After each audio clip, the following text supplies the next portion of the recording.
I would say if you want it, go get it. That's a mantra I tend to live by. And I feel like when I was younger, younger years, younger 20s, a lot of times I would hear things like, well, you have to be really good at something if you want to be successful at it. And that's true, you do. But it's like, if you want to do it, like, don't let other people distract you or make you feel like you can't.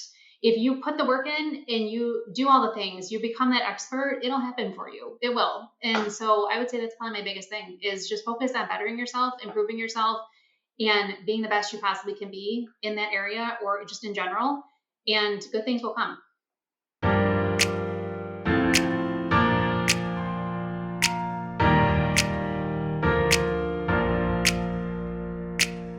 Welcome to the She's So Sweet podcast, where we interview accomplished women who have worked their way to the C-suite. I'm your host, Christy Falteruso, Chief Customer Officer and award-winning customer success executive. I am so thrilled to introduce our guest today. I've got with me Nicole Hullihen, who's the Chief Operating Officer at OnTheClock and the founder of XecuteTheVision. Hi, Nicole. Welcome to the show. Hi. Thank you so much for having me. I was so intrigued by our exchange on social media, just for our listeners. Often how I find guests is exchanges on LinkedIn and things that people comment and people who get tagged in posts. And so I was so excited when you got tagged in one of my recent posts and I was able to connect with you and get you on the show. So I'm really excited for our conversation today. Yeah, me too. Thank you. All right. So before we get started, I'd love it if we can share a little bit with our listeners about who you are, what you do. Tell us about OnTheClock. Tell us about XecuteTheVision. Super excited to just learn more about your background. Yeah.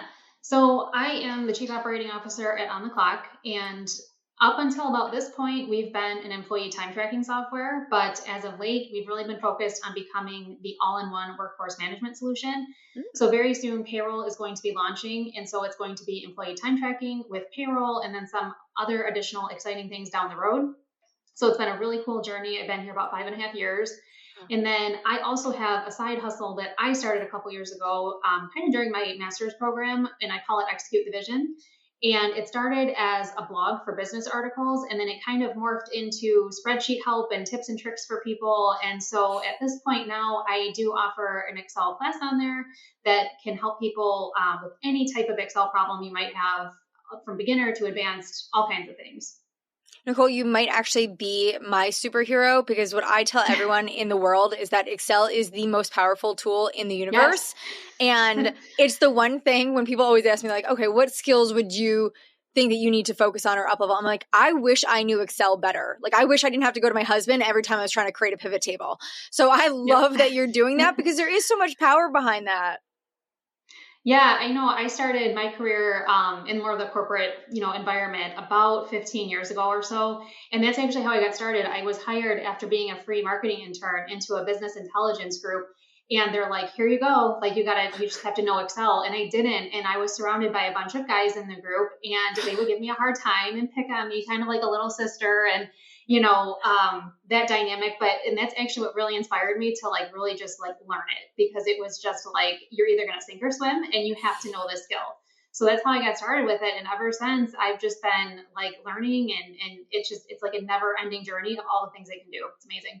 Okay. So I got to ask, what did you use to go and hone your skills on Excel? I did take a class. Okay. I did do that. Cause 15 years ago, YouTube and all that wasn't quite as readily available as it is now. And then I learned from people at work, actually. So the class was okay, but it was getting the hands-on experience from all the different people of how I do it like this, I do it like that. It just eventually kind of built almost like a book in my head, if you will. And then over the last few years, though, I've been trying to be the resource for people, because I've run into it at work where people are like, how do you do this? How did you do that? And so I've been teaching people, and I was like, I could do this on videos and help a bunch of people out. So it's really cool, especially when people at work will watch your videos and they'll be like, oh my gosh, I learned this or that. And it's like, oh yes, isn't that amazing? So I love that. That's so awesome. And that is a great way to as it forward, because, as I mentioned, it's a powerful tool. And I feel like if you can really understand how to maximize its value, it's limitless. Yes. Okay. So let's take a step back, because I'm confident. I'm going to say confident. I almost tried to say I'm not confident, but I'm going to say I'm confident, because I'm sure that when you were little, this isn't what you thought you would be doing. right? No. So when you reflect back as the younger Nicole, what did you think you were going to do when you grew up? Oh, it was so many different things. I thought I'd be a hairstylist. I thought I'd be a ballet dancer. I was even thinking about being a mortician at one point. Like I thought that was cool to like Oh, I I mean, don't like, know where that listen, even zero came judgment from. there. Cause I always say I could run a funeral parlor. I'm like, two things that people always Yeah. need: a funeral home and an accountant. Yeah. So like there are so many things.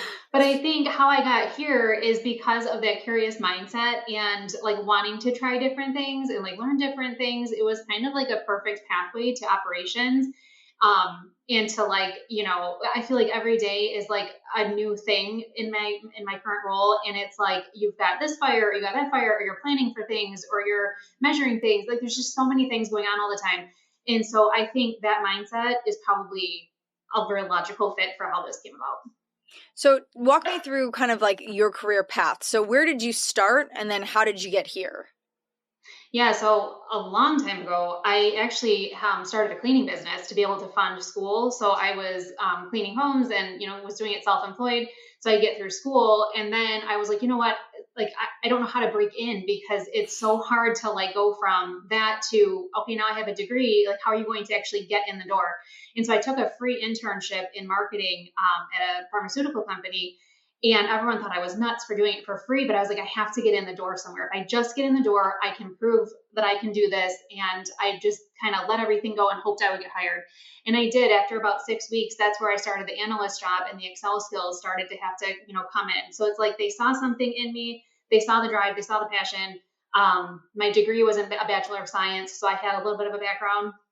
And so I got started there. And then from there, it just kind of, I'm always learning and always curious and wanting to try new things and do new things. And so I've worked at a lab in biotech after that. Again, the spreadsheet and analysis skills were always like the foundation, I would say. Okay. And everywhere I've gone since has like, that's how I've been able to get in the door, I would say, has been having that type of background. So, Okay. I got to ask, as you think back, what yeah. was your favorite job that you've had? My favorite job, I'd probably say the most recent as the COO at OnTheClock. I love being able to like not only do a job, but focus on building other people up as well. And I would say in this role, I'm able to do like everything. And so I'd say by far, it's probably my favorite. Okay. Now, are there aspects of it that you maybe don't love as much in what you're doing today? Well, I am a doer. And sometimes, to be totally honest, I do miss being able to be the doer on projects. That is one thing. I like being able to like get my hands dirty and like learn everything to do. And now it's been a transition the last few years to really trying to get everyone else to do everything and to like delegate things because you need to build your team up. Yep. You need everyone to grow, and which is awesome. But I do miss that sometimes, I would say, is being more of like having like specific projects, I would say, to work on. Well, I guess with your side hustle, though, that kind of fills that Yes. void for you because you could still be the doer because you've probably got lots to do. Yes. Yeah. Yeah. Primarily with that, I'm putting out videos on social, and I learned so many different things from that. It's not just like Excel tips and tricks because I'm still learning too as I'm going, but it's like learning about marketing and about videos and video editing and sound and how to present well and all these different things. So it's been like a really cool journey with that too over the last 3 years, with just like all the different things that you're learning as you do something like that. I feel like you and I would have a lot in common. I feel like I've been on Yeah. a similar journey of like, how do you maintain the day job, but also how do you fuel your passions with creative projects? Yes. So I love that. So let's talk about your like kind of the journey to where you are right now, right? Because I always say, listen, there's always like the trials and tribulations that contribute to like our experiences and what we've learned and what we've grown into. But I want you to reflect back on your career journey for a moment and share with us, like, what were some of those pivotal moments that you think really helped contribute to your ascent to the C-suite? Well, I would say probably education is the biggest one. I would say I ran into a situation where everywhere I worked, I would get promoted to like a manager level. Mm-hmm. I would, do the things, I put the work in, but I felt like I got kind of stuck there. And so, in order to get to like a director or beyond, it was like I had to really do a lot of self reflection as to like, what am I missing? What can I do about it? Like, how can I, break through this? And I found that the master's degree was the answer. So I was like, you know what, we're just gonna do this. So I ended up doing it a little bit later than maybe other people would, but like mid 30s. But ended up doing that, and it completely changed everything for me. It was like the formal piece of business education that I was lacking. The financial areas, like I had some weaknesses without having that formal education, and it completely filled those gaps. And it just made me such a much stronger candidate for things like that. And now looking back, I'm like, well, obviously, like you needed to do something like that. But when you're in it, it's kind of hard to see, like, is this for sure the right choice? So I would say that definitely changed my life and the career trajectory 100%. So, what was that like, though, being employed full time and then embarking on this journey to go get your MBA? Because I know that that probably requires some balance and Yeah. time management for sure. So, what was it like kind of going back to school after being in the workforce for a bit and trying to juggle both? It's a great question. I had a 2-year-old at the time as well. So I do have two girls, and COVID kind of saved me because we were work from home at that time. And it was like 5 o'clock in the morning, you're up doing the school stuff. You start work at 8, you're done with work at 5, and then you're back to like the school stuff until like 8, 9 o'clock at night. But because I didn't have a commute, like that, those minutes, that hour a day, like made all the difference between being able to like function and get through it and not. It was really hard. But I would say COVID was like a savior for that. And I'm so thankful that I was able to take that time to be able to do it. I mean, I feel like sometimes people forget, well, maybe they don't forget because I know that I haven't, but one of my favorite things about, I mean, maybe one of my only favorite things about the pandemic was that there was this real big shift to work from home. And similar to you, like I had a commute when I was working in Manhattan. So I would do an hour and a half each way to get to the jobs that I would have in the city. And 3 hours a day is real and it's significant. And so I like thinking back now of how much more productive I am not having spending all that time on the train and on buses and going back and forth and subways. So I can see where that would contribute to like giving you that time back, especially with little ones at home. That's definitely going to be a challenge. Yeah. My husband was a big support. I do have to say, for sure, being able to do that. And hindsight, like to look back at it, I'm like, I don't know how I did that, but you know what? Did it and it's done. So yeah. Well, that's awesome. It's always so interesting. It's one of the things that I always reflect back on my own career is, did I miss something by not going to get that? And every time I have these conversations with, all of our guests on this podcast and they have those advanced degrees, I'm like, darn it, maybe I should have went back and got it. And I'm like, I don't know. I'm always so torn. But if you got to where you are and it helped you, great. And I always try to think, well, I got here. Maybe I don't need it, but I always wonder. So I love that you went back and got it. Yeah. If you're happy in life, like that's what matters. So, wherever you're at and you're good, then you're good. I'm grateful for people like you who are producing content that helps fill some of my gaps. So for me, it's like, I'll go to the YouTube University right now to kind of like figure out what don't I know and go and try to build that way. But I love that journey for you.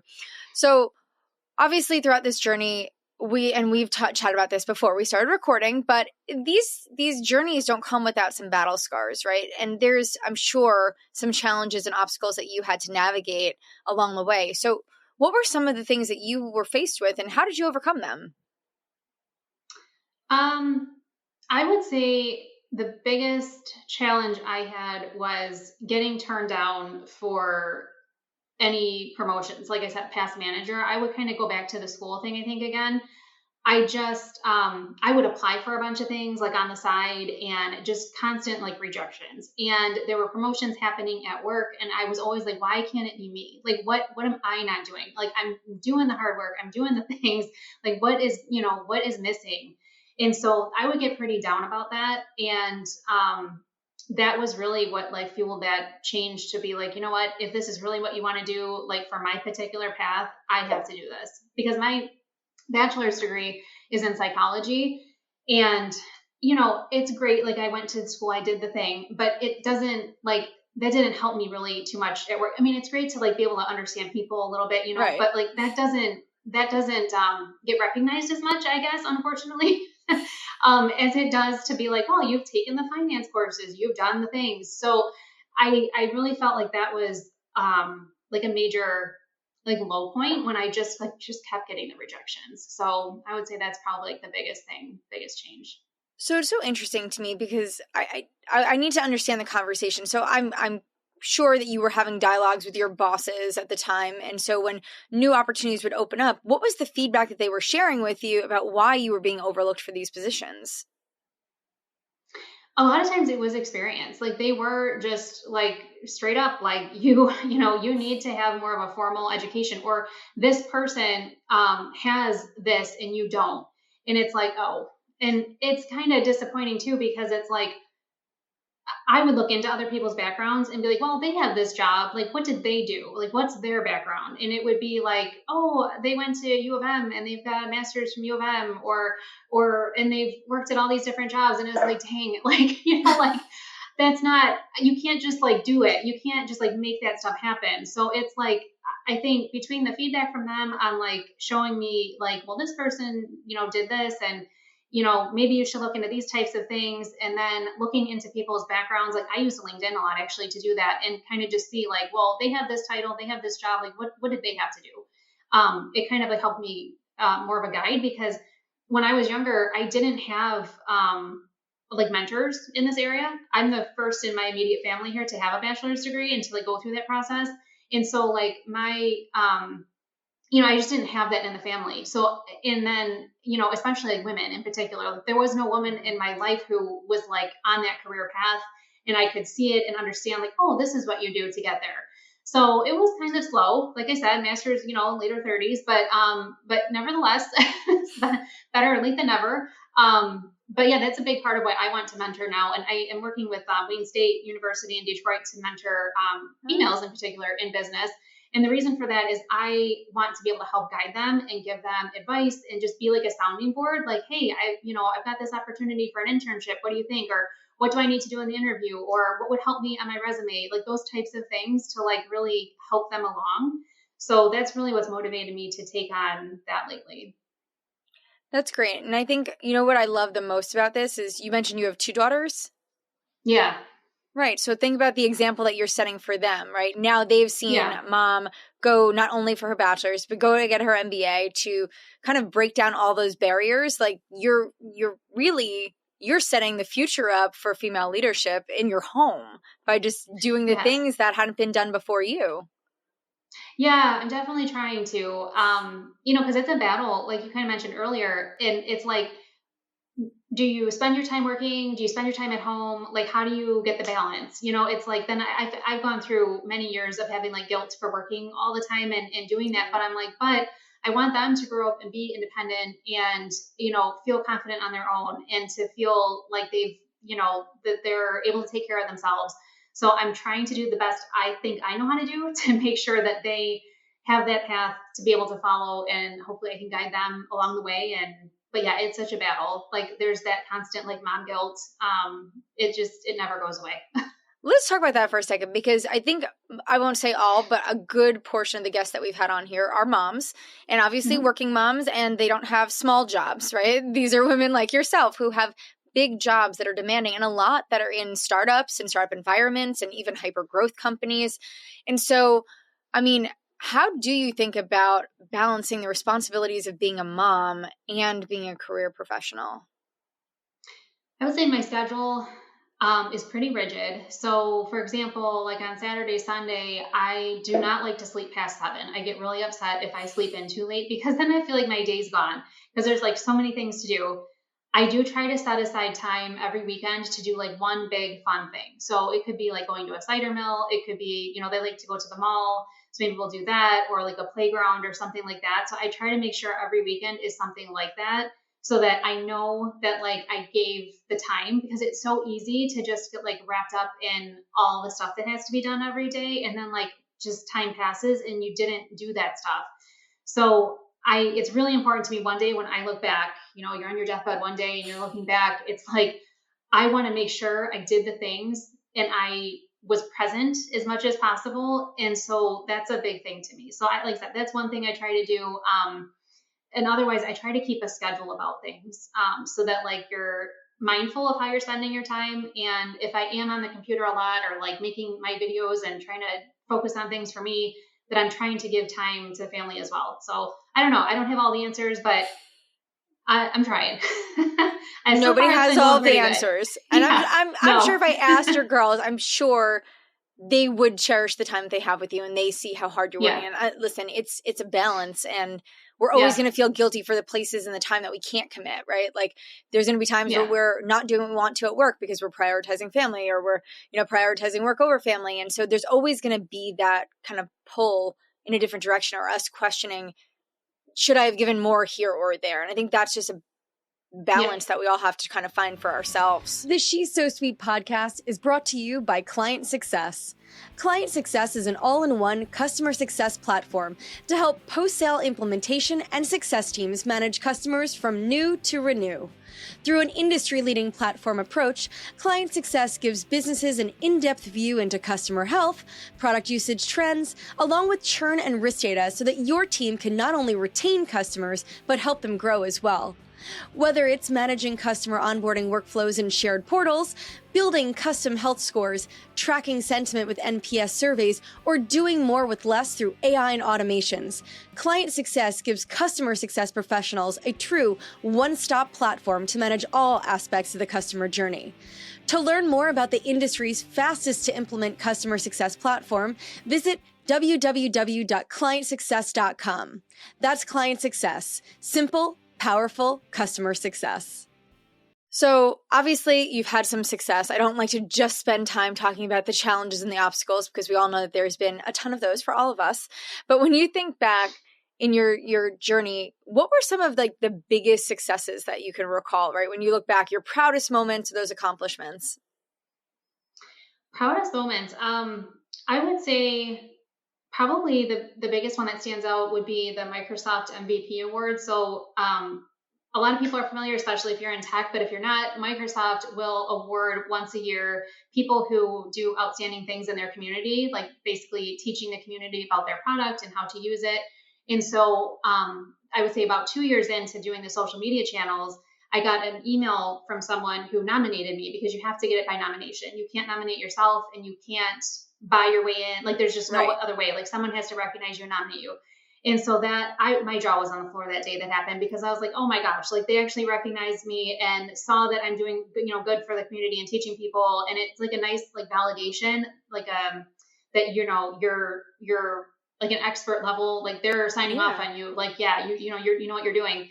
And so that was really cool. So I've had that for about a year now. And I'm super proud of that, because that's a really hard thing to get. And so that was a big one. I would say the other would be the Chief Operating Officer title in general. I was doing all the things and in school and doing all the things on the side, all the reading, all the, extra work and things like that. And I didn't even have that title in mind. I just knew I wanted to learn and like keep improving and bettering myself. And then around the time of graduation, my employer came to me and they're like, we're going to promote you. And I was just kind of beside myself when I got that title, to be perfectly honest, because it was like such a big deal to me. And I was like, wow, like all the things I've done are like culminating into like something this big. And again, like you're getting recognized for like doing the work that you put in. So that was really awesome as well. So I would say those are probably two of the big ones for me. So let's go back to the promotion to the COO role. Was this not a conversation you were actively having with your leadership team?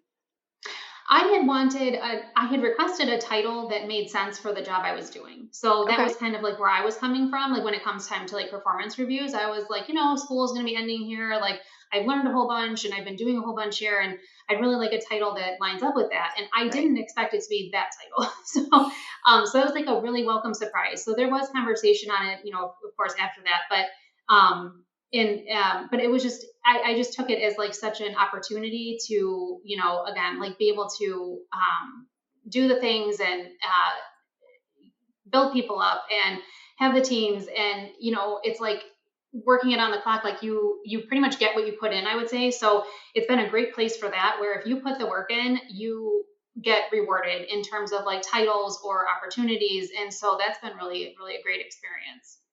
That's so great to hear. I think that so oftentimes folks feel like they're advocating for themselves and they're putting in the work and they're doing all the things, and then they get overlooked or they don't get that recognition and they don't get that bump into that next role. And so, I mean, you were really good about having that conversation. Now, this is something we see a lot with women, is they're not advocating for themselves and they're not being their own champion in any situation.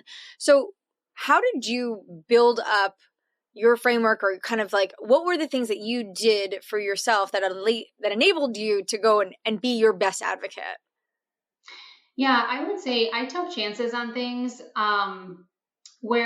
so like I had started there at On the Clock when I was about halfway through the degree, I would say. Okay. But I was in a unique position being at a smaller place that all of the classes I was taking and all of the projects I was working on directly applied all the time there. So I would take a project and I might write about On the Clock, and how I'm utilizing whatever new skill set they're trying to teach or whatever it might be. And so doing that, it really like forced me to apply what I was learning. And so it was an even better experience than it would have been to just like go through the books and like read the stuff. I find if you try to take things and teach other people or directly apply them, it really like reinforces what you're learning and what you're doing. And so that really helped me a lot because I was taking time outside of work to do that and, write about it, get feedback from professors on the different things. And so like, it was a cool experience with that too.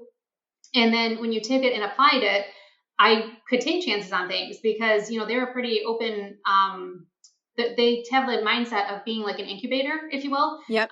That's, that's a big part of the culture. So it's like, if you want to learn new things and try new things, you can. So I was able to do that and take chances, and it worked out well because it's like you're bringing new ideas to the table, new things, and you're executing it and making it happen. So yeah.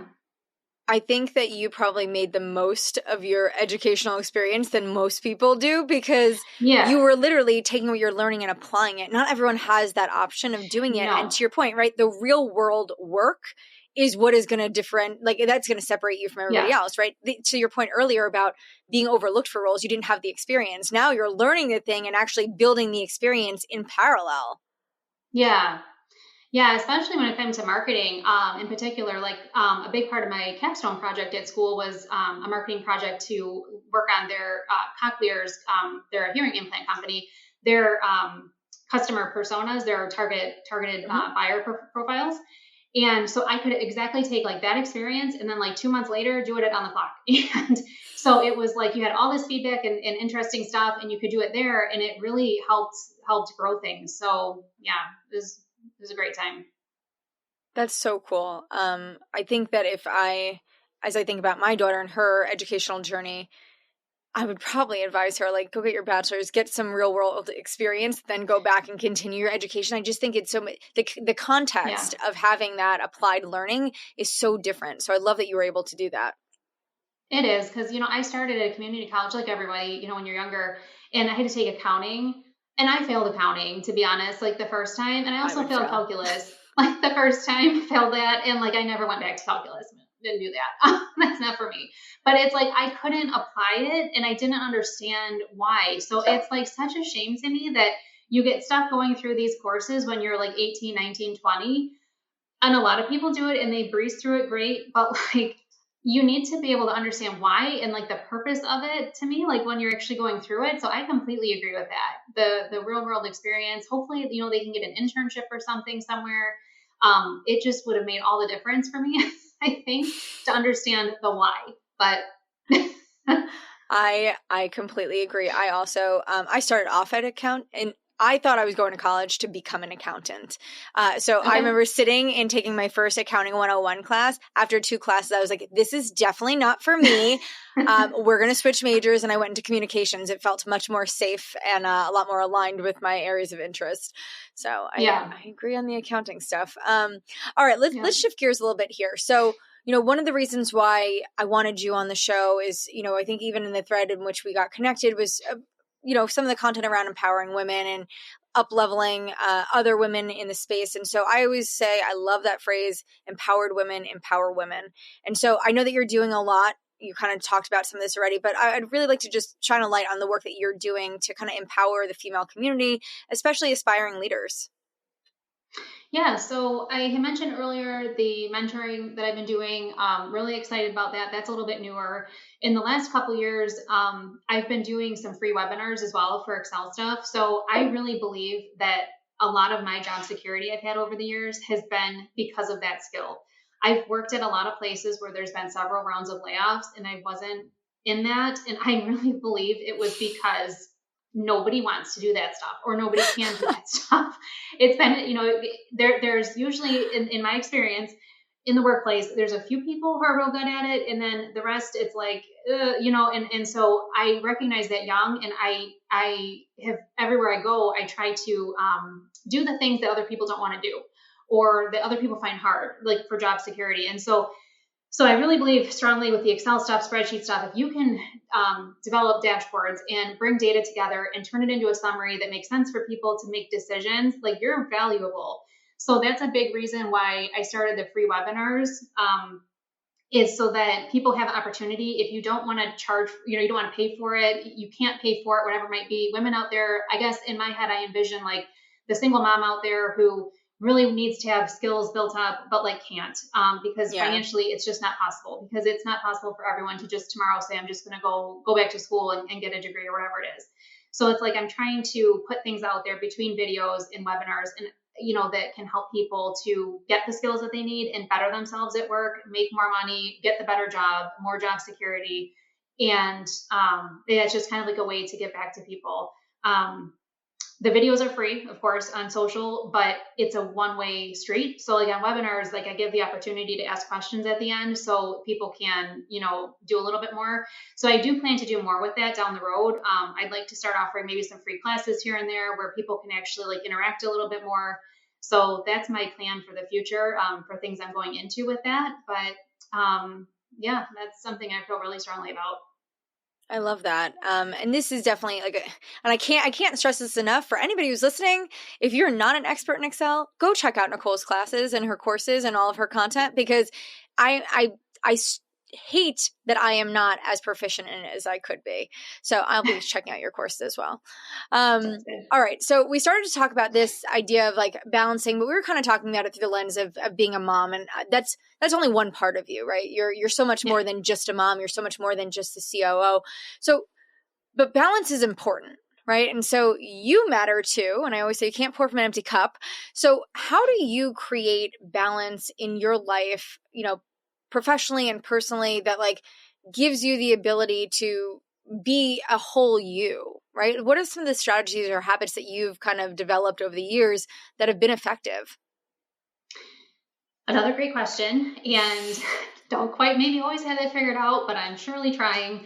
I would say probably for the last 20 some years, I've been really into working out and trying to make sure that I am taking care of myself physically. I could be doing better with diet, to be honest, but I try really hard to make sure I stick to a workout schedule, and I never miss it unless I've thrown up from the stomach flu or something. But what I've noticed is by doing that, it has made me feel better about myself. It gives me energy in the morning. I'm more of a morning workout person. That's what I prefer. And it's like taking that time to yourself where it's just you, and you can like kind of think about the things that you need to think about, or you can be distracted. Like sometimes I'll listen to music instead, just so I don't have to think about anything. But it's like a way for me to give my brain like a break. Yep. And so it's like 4 times a week, like a half hour each. And it's just like, that's what I'm doing. Another thing I like to do is I'm really funny about walking at lunch, on my lunch break. So I like to go outside and go for a walk, and it's like a 20, 30-minute walk. But again, it's like the time through the middle of the day where you can get up away from the screen. So your face and head and eyes aren't like, so stuck to the screen and headaches at the end of the day. It really helps with that. But to just be able to get away for a little bit. And like, again, like you're not really talking to anyone. You're just able to like think about the things you need to think about, kind of reset a little bit during the middle of the day, and it gets your heart rate going, that kind of thing. So I would say those are like the big things for me that really keep me from losing my mind at times. So I'd say those are probably the biggest things. Yeah. Okay. So I'm going to double click into both of these things. So for your exercise routine, I too am a very big exerciser. I exercise 7 days a week. I'm a morning person also. So I'm up at 4 a.m. I do my workouts at 5 a.m. because nobody can bother me, right? Like that time, everyone else is still sleeping. So I don't have to worry about my phone going off. Nobody's trying to ping me at work. It's my time to disconnect. So I absolutely 100% agree and support that is something that you build into your day and your routine. What is your fitness routine of choice? What are you doing when you're exercising? Weightlifting. I swear by it. So I do a typical man workout, if you will, where I've got a leg day, I've got a chest and tris day, I've got a back day, and then I've got shoulders and biceps day. And I am convinced that I can still eat all kinds of pizza and all this stuff because I lift weights. And my pants still stay the same size. So no, I'm convinced.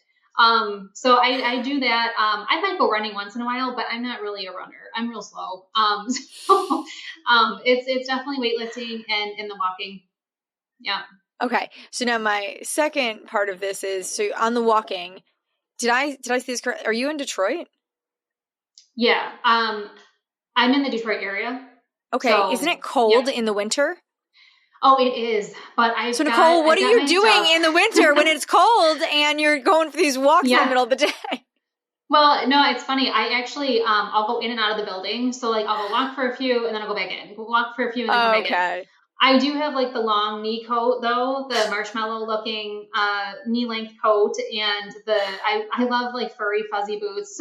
Like it's a real treat to see me when I'm all dressed up for my walk, but it's good. It gets the job done, and yeah. But yeah, highly recommend. You go in and out of the building and then you don't completely freeze. But like my cutoff, I would say, is like about 25 degrees.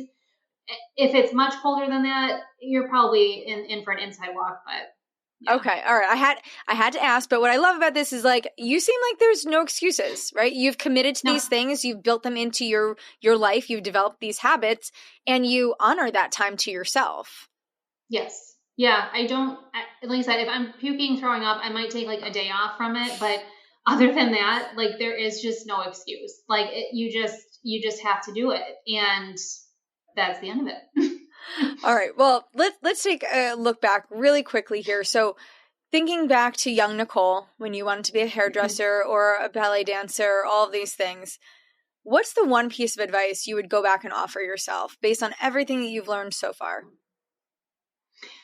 I would say if you want it, go get it. That's a mantra I tend to live by. And it's like, if you think that's what you want to do, then learn how to do do the research, do the things to find out what you need to do to be that. And then educate the heck out of yourself. Like just do all the things to like really get immersed in it, and you can do it. I feel like when I was younger, younger years, younger 20s, a lot of times I would hear things like, well, you have to be really good at something if you want to be successful at it. And that's true, you do. But it's like, if you want to do it, like, don't let other people distract you or make you feel like you can't. If you put the work in and you do all the things, you become that expert, it'll happen for you. It will. And so I would say that's probably my biggest thing, is just focus on bettering yourself, improving yourself, and being the best you possibly can be in that area or just in general, and good things will come. I love that. Okay. So before we wrap up, I just want to ask, what's next for you, right? You've done so much to now, but what's your plans? Like what are you excited about next? Well, that is another good question. I am really looking forward to doing more in the community. I feel like now that I've got this experience, I'm able to do a little bit more to help out. Like I was saying, like maybe some more free classes. I want to do a little bit more with that. And the mentoring thing, I just started that this year. So I really want to focus on that kind of stuff. I feel like by building other people up, it in turn builds you up as well. And again, you're taking all this experience, and if you can teach people and try to apply it, like it's all around good for everyone. So I'm looking more into that kind of stuff, and we'll see. I'm pretty excited about 2025. Oh, that's wonderful. Well, I love to hear that. That said, that's time for us today. But Nicole, I want to just thank you so much for your time and sharing your story and being vulnerable and transparent with us about what it takes to get to where you are. Sounds like you've developed a lot of great skills and habits along the way. And so just really want to appreciate you and your kind of sharing your journey with us today. Thank you so much for having me. Wonderful. Well, for everyone listening, if you've enjoyed this episode, please rate and follow us on Spotify, Apple Podcasts, subscribe on YouTube, and connect with me on LinkedIn. Until next time, we'll see you soon. Hi guys, I want to share a bit about an organization that I support called Wednesday Women. They're on a mission to increase the visibility of executive women leaders that you should know, learn from, and be inspired by. On LinkedIn, they share the profile of 2 amazing women each week, on Wednesdays of course. And now just imagine if we all followed, amplified, and nominated the women that we want to see more of. Their initiative provides examples of women CEOs, founders, sales executives, technical leaders, and so many more. By supporting Wednesday Women, you'll see more of these professionals in your social feeds, of course, but also on stages, podcasts, and panels. If you're interested in learning more and supporting their initiative, head over to www.wednesdaywomen.org or follow them on LinkedIn.